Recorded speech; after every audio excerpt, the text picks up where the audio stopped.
So last month, Tesla issued a voluntary recall on Autopilot, and now it's ruined. Autopilot is ruined. You can't use it anymore. It kicks you out. It bans you, even though you bought it. Okay, Autopilot's free, but full self-driving, even though you bought it, it bans you. You can't use it anymore. And everyone is kind of losing their minds. So what the heck is going on here? Did Tesla actually ruin Autopilot? Is this NHTSA's fault? We're going to check all that out, and I did some test drives for you. So let's look into it. So on August 13th of 2021, NHTSA opened a preliminary evaluation to investigate 11 incidences involving stationary first responder vehicles and Tesla vehicles that were operating with auto steer engaged. All right, hold on. My lighting looks kind of weird. That looks better, right?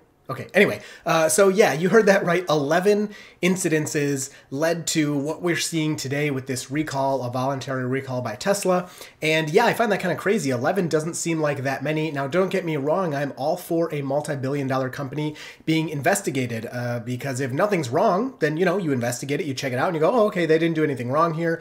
Let's move on. These things shouldn't be ignored when there's accidents, people's lives on the line. But 11? And these types of accidents happen all the time in all kinds of consumer vehicles. But that's not really the point of this video. I just had to point out that I was very surprised that that few number of incidents can lead to a multi-year investigation that then leads to what we're seeing today with this recall on Autopilot, which of course, if you know, is just an over-the-air software update. It comes to your car for free while you're at home or anytime your car is connected to Wi-Fi. It will simply update, and there you are. You have the recall done. You don't have to go anywhere. You don't have to pay. It takes maybe 30 minutes, and that's it. Now on the news, of course, they kind of lost their minds and they said Tesla is recalling every vehicle or almost every vehicle it's ever made, millions of vehicles recalled, and in the past, that would be a big deal because you'd have to take them to a service center, you'd have to spend money, you'd have to fix things.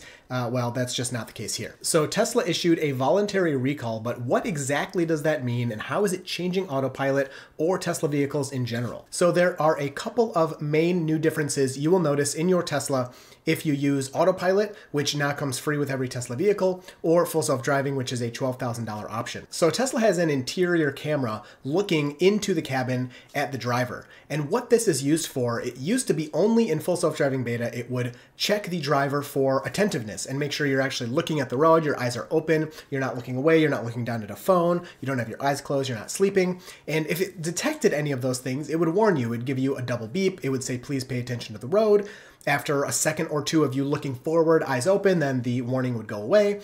That could happen a few more times, and eventually, if on a single drive you kept doing that, the whole system would disable for the rest of that drive, and you'd be kicked out of Autopilot and full self-driving until you put the car in park.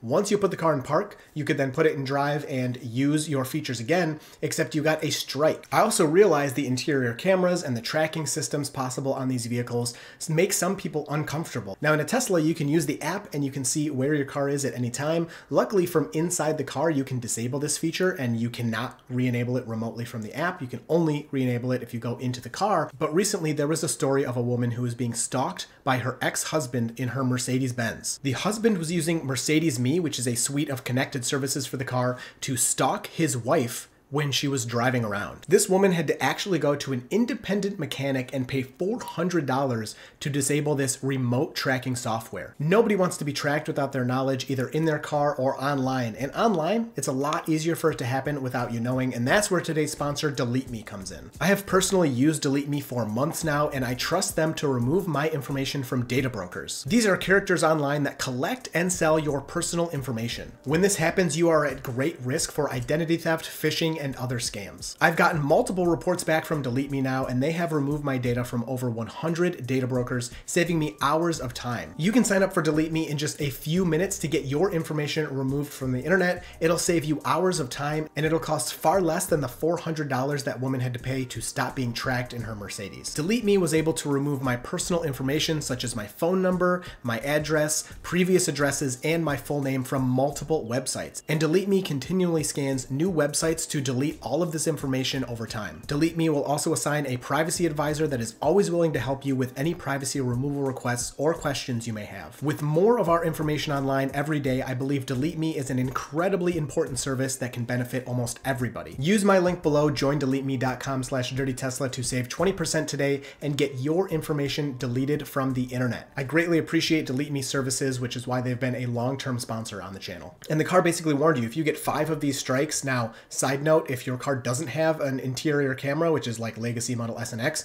you can only get 3 strikes, but we're talking about the camera, so it's not that important. But just so you know, those strikes are from not touching the steering wheel. If you get 5 strikes, either from not touching the steering wheel or not looking at the road, whatever, then it will disable full self-driving. Now, this has been different throughout the years, but as of then, right before this recall, full self-driving would be disabled for 1 week. And you could not turn it on until that week was up. Your strikes would reset and you basically got another chance. Now with this recall, what has changed? If we're talking full self-driving beta, really not that much has changed. The main thing you'll notice is when you first enable the system, it is hypersensitive to where your eyes and head are looking. So I turn that on, look at the display, and boom, immediately pay attention to the road. So personally, using full self-driving pretty much daily for the past 3 years now, what I've noticed is it's a habit for me to turn on FSD and then immediately check my speed. So I just glance over at the speed to make sure I'm not going too fast, because whatever I enable FSD at, that's the speed the car's going to go. So if I'm speeding and I turn on FSD, it's going to continue to speed. Or if I'm going below the speed limit and I turn on FSD, it'll slowly move up to the speed limit, or I can adjust it however I want. So I do my single tap of the stalk, FSD is enabled, and then I check my speed. And pretty much immediately the car warns me and says, pay attention to the road. Now this warning used to be a small little warning down at the bottom of the screen. It is now moved up to the top of the screen and it's a bigger warning. Great improvement in my opinion. I don't think it's that big of a deal, but I think this is a positive improvement. Now what's annoying is this sensitivity in the first maybe 10 to 20 seconds. I haven't exactly teased it out, maybe like 15 to 30 second range. In that first 15 to 30 seconds, if you look away at all when you first enable the system, you're getting yelled at immediately. Whereas in the past, you had to look away for several seconds before that warning would pop up. Now, is this the end of the world? Definitely not. It is a bit annoying, especially for me, because every time I enable a system, it's just a habit now, and maybe I'll change because of this, but I turn the system on and I check my speed to make sure I don't need to increase or decrease my speed, and I get yelled at. Pretty much every time I turn the system on, I get yelled at, and this never was the case before. Now, this is kind of smart, I think, on Tesla's part, if we're just talking about the recall, because basically, if you turn the system on with the intent of doing something you're not supposed to, maybe you turn it on because you want to reach into the back seat or whatever you want to do, then it's yelling at you immediately, like, hey, pay attention to the road, you're not supposed to turn this on and look away. The downside is that I'm looking at my speed on the screen, where that's what I'm supposed to do when I'm driving. I'm supposed to check my speed. So I'm getting yelled at for doing the right thing. It's all just kind of weird at this point, but may get teased out. Now, where the big differences come are with Autopilot. Now, before this recall, Autopilot would check for your hands on the wheel with torque, not just touching the wheel, but it has to feel a little bit of force in either the left or right direction. And that is how it would nag you. The interior camera, in terms of Autopilot usage anyway, wasn't really used. It didn't watch your eyes. It didn't yell at you if you looked away. On top of that, Autopilot didn't have a strike system like Full Self-Driving did. Well, now what has changed is the system does use the interior camera to watch Autopilot users, the base free version, and it will give you strikes. So now if you get the 5 strikes, you're banned from your driver assist for a week. You can't use Autopilot, you can't use Full Self-Driving, and people are finding this really annoying. And what I think is happening, the main culprit I think here, is a lot of people were used to, just being totally honest, turning on Autopilot, grabbing their phone, not, playing a game or staring at it, but being able to change a song or answer a phone call or do something like that. And now you really can't, especially if your habit was to turn on Autopilot and grab your phone and do your thing.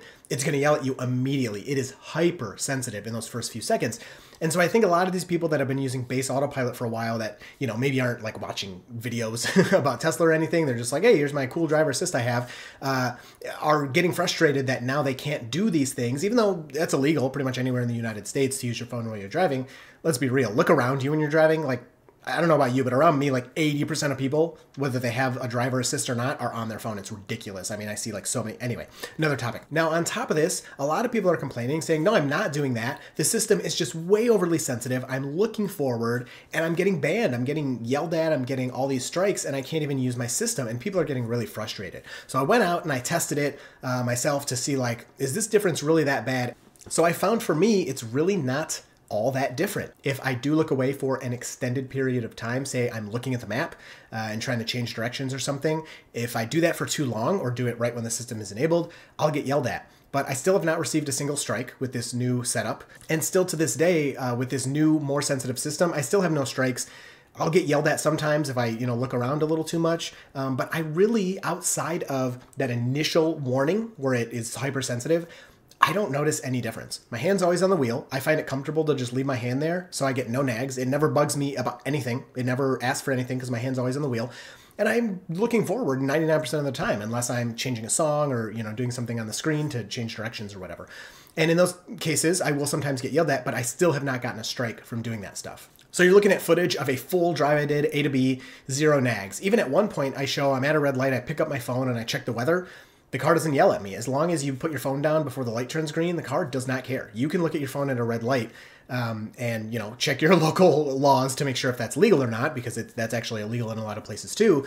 But from the car's perspective, you can look at your phone at a red light. It doesn't care because it's stopped. It's not moving. Now, I do feel Tesla is kind of being singled out here. It's very strange that they are getting so much attention. I mean, it's not strange, it's Tesla, but they're not the only company now that has driver assist that does things similar to Autopilot. So I've tried a few other systems. First of all, I've tried Blue Cruise, and I will say their driver monitoring is actually very good. It's very sensitive. So I'm gonna get my phone out here, which we have a new law in Michigan, so this is really dangerous, but just for demonstration purposes, if I put my phone here, I'm still looking forward at the road.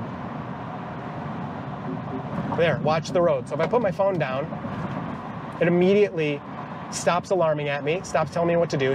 At least in my limited experience using it, it didn't yell at me when it didn't need to. It did detect me using my phone, and it beeped at me, and it yelled at me. But at the same time, I was able to pick up my phone in Blue Cruise and write a text and click send. So you got a few seconds there to shoot off. I wonder if I can shoot off a text while this is going.